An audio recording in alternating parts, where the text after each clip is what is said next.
The first film we saw was Diminuendo, which we had to look up ourselves, as I'm sure a lot of people have to. The premise of the story is that Cello is somebody that has died, and Richard Hatch's character was her boyfriend and a director. And now he's tasked with the role of directing this robot to play her in her life story. What did you think of the film, Michael?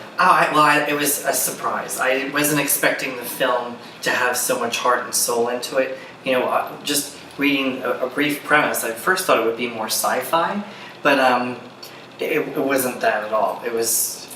I agree. It was more of a human interest story. When you read the premise of it being about a robot, you kind of first think it's going to be something more sci-fi.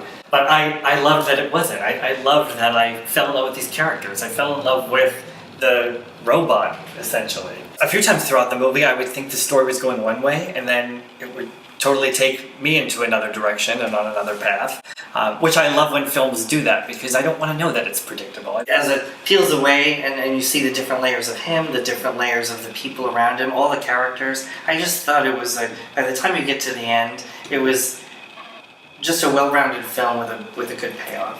And when you see any kind of story that's about love or loss or loneliness, we could see that over and over again, but when we see it in a different perspective, on a different platform, which this was, it was beautiful to see. It never gets old.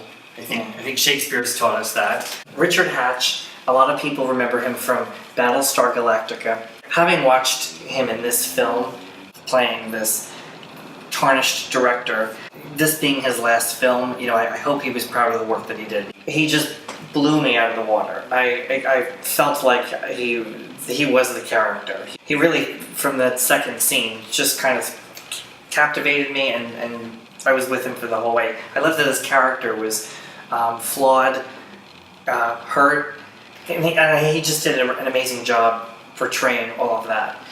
To me, the star that took it to the next level was Chloe Dykstra, who plays both Cello, who's the one who dies, and then also the robot.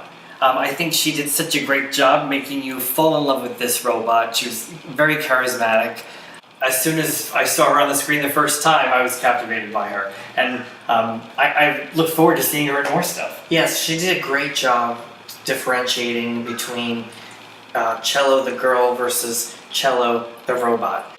And as we, sometimes the audience would get confused, so would those closest to Cello the girl. So it was a journey really for all of us. I wonder if that's like being like twins, you know? Maybe we're not really twins, maybe one of us is actually a robot. Maybe.